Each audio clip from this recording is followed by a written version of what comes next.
इस वक्त मेरे साथ नवनीत राणा जी है। मैम, आज आपने लोकसभा में खुलकर बोला है, जो 100 करोड़ उगाही का मामला सामने आया है, जिस तरीके से महाराष्ट्र सरकार पे आरोप प्रत्यारोप की राजनीति चल रही है, जिस तरीके से वो अपने बीच बचाव की भी बात कर रहे हैं, आपको क्या लगता है कि आखिरकार में सच्चाई क्या है? जिस हिसाब से पूरा प्रकरण आप देखे जाएगा, मनसुख हिरेन से लेकर स्कॉर्पियो में बीच जिलेटिन मिलने से लेकर स्कॉर्पियो कब विक्रोली पुलिस स्टेशन में कैसे उसकी कंप्लेन दाखिल होती है और पहले क्यों नकार दिया जाता है कंप्लेन को, फिर किसका फ़ोन आता है, सचिन वाजे के फ़ोन के बाद उस पर कंप्लेन दाखिल लिया जाती है, उसके पहले उसकी कंप्लेन ली जाती नहीं है मनसुख हिरेन की कि मेरी स्कॉर्पियो घूमी है। उसके बाद वही व्यक्ति उसकी इंक्वायरी कर रहा है जो मनसुख हिरेन को मारता है। सबसे पहला सचिन वाजे है कौन? सचिन वाजे उनकी इंक्वायरी करता है, सचिन वाजे है कौन? पिछले 16 साल से वो सस्पेंड क्यों था और 60 दिन वो जेल के पीछे क्यों था? 17-16 सालों में वो किसके लिए काम कर रहा था? और जैसे उद्धव ठाकरे की सरकार आती है वो कैसे रीज्वाइनिंग रिस्टार्ट करा जाता है और उसे इम्पॉर्टेंट खाता किस तरीके से दिया जाता है क्राइम यूनिट का, इस सब पे अगर आप बात करेंगे। और आदरणीय पवार साहब ने आज पत्रकार परिषद लेके अपने हाथ ऊपर कर दिए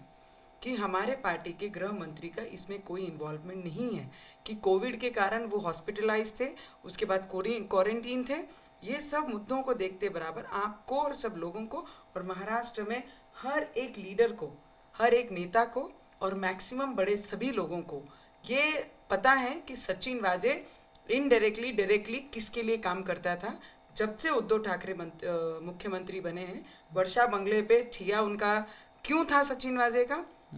और उसके बाद वो मातुश्री से 16 वर्षों से क्या कनेक्शन था, क्योंकि महाराष्ट्र में जितनी भी वसूली करना है पिछले 16 वर्षों में ये सचिन वाजे करके मातुश्री तक पहुंचाता था। और आज भी जो 100 करोड़ का प्रकरण निकला है बाहर, और ये सब इशू में जो बाकी पार्टी है, कहाँ कांग्रेस बोल रही है, कहाँ आपको एनसीपी सपोर्ट करते हुए दिख रही है? एनसीपी ने ये नहीं कहा कि उद्धव ठाकरे निर्दोष है या उद्धव ठाकरे का इसमें इन्वॉल्वमेंट नहीं है, वो स्पष्ट ये बोल रही है कि इसमें हमारा इन्वॉल्वमेंट नहीं है। मतलब एनसीपी ये मानती है कि इसमें उद्धव ठाकरे का मिला जुला काम हो सकता है। 101%। पवार साहब हमारे महाराष्ट्र के बहुत रिस्पेक्टेड और बहुत बड़े लीडर हैं, जिससे हम अपनी राजनीति में बहुत कुछ सीखते आ रहे हैं और आगे भी बहुत कुछ सीखेंगे। ऐसे व्यक्ति जब स्पष्टीकरण देते हैं कि मेरे गृह मंत्री का इस सब्जेक्ट में से कोई लेना देना नहीं, या तो गृह मंत्री इन्वॉल्व होंगे या तो फिर मुख्यमंत्री इसमें इन्वॉल्व है, और सभी को ये स्पष्ट पता है कि इसमें मुख्यमंत्री किस तरीके से इन्वॉल्व है। परमवीर की ट्रांसफ़र किस बेस पे की जाती है, परमवीर को किसका फ़ोन जाता है, क्योंकि पिछले 2014 से लेकर 2019 तक जब तक भाजपा सरकार थी, अब जो विपक्ष में हमारे देवेंद्र फडणवीस साहब बैठे हुए हैं, इन्होंने तब भी उद्धव ठाकरे का सचिन वाजे के लिए फ़ोन गया था कि इनको रीस्टेट करना है, इनको रीज्वाइनिंग करनी चाहिए इनके ये डिपार्टमेंट में। तब फाइल देखते हुए देवेंद्र फडणवीस साहब ने स्पष्ट इसको नकार दिया था, करके 14 से 19 तक इन्हें ज्वाइन नहीं करवाया था। इस वक्त ज्वाइन करवा के जो भी प्रकरण आप हो रहे, और हमारी यही मांग थी सेशन में कि उद्धव ठाकरे की, परमवीर सिंह जी की और उसके साथ में सचिन वाजे की नारकोटिक्स जांच होनी चाहिए। उसके लिए हम मांग कर रहे थे, और हाउस में मांग करते करते जब शिवसेना एकदम आक्रोश करके आप सदन के अंदर तक जाकर आप प्रोटेस्ट करने लगे उनके पार्टी के लिए, तो उस वक्त जब मैंने बोलना शुरू किया, और संविधान ने हमें हक दिया है अपनी बातें रखने के, अपने विचार रखने के, लोगों के प्रति लोगों की आवाज़ बन के ये सदन में पवित्र स्थान पर आके अपनी आवाज़ रखने का मौका हमें संविधान के अंतर्गत और चुने गए लोगों को ये अधिकार हमको वहाँ पे मिला है। और मेरे जैसे ही स्पीच खत्म होता है, उस वक्त जब ये सभी लोग वॉकआउट करते हैं शिवसेना के, तो अरविंद सावंत जी 2 सेकेंड के लिए रुक के चलते चलते मुझे बोलते हैं अब तुम्हारी बारी है जेल में जाने की।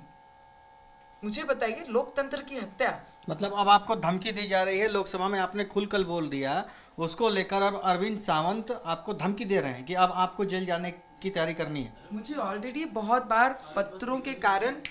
पेपर के कारण और फ़ोन पे पहले भी बहुत सारी धमकियां आई हैं। पिछले 2 महीने पहले लोक पार्लियामेंट के जो अंडर में पुलिस स्टेशन आता है वहाँ पे मैंने एफआईआर भी कराई है कि मुझे एक लेटर बरामद हुआ और उसमें स्पष्ट लिखा गया है कि इसके बाद अगर आप उद्धव ठाकरे के बारे में बात करेंगे तो तुम्हारे जो सुंदर फेस के ऊपर जो तुम घमंड करते हो उसे तेजाब डालकर हम जला दिएंगे। तो इसके बाद कोई भी बात उद्धव ठाकरे के विरोध में बोलना नहीं, ये पहले भी आ चुका है। मैंने कंप्लेन भी की गई। आज हद जब क्रॉस होती है, जब लोकतंत्र के सबसे पवित्र स्थान में जब महिलाओं के नाम पे ये वोट मांगते हैं, महिलाओं के सशक्तिकरण के बारे में बोलते हैं, महिलाओं को आगे बढ़ाने की बात करते हैं और महिलाओं के साथ जेल में अंदर डालने की बात करते हैं, ऐसी थ्रेटनिंग आवाज़ ये बड़े लीडर शिवसेना के गुंडागर्दी करते हैं, महाराष्ट्र के सभी लोगों को पता है। पर हाउस के पवित्र स्थान में आप खुलेआम उन्हें बोल के जा रहे हैं, एक महिला को बोल के, ये मेरा अकेली का अपमान नहीं है, ये मुझे अकेली को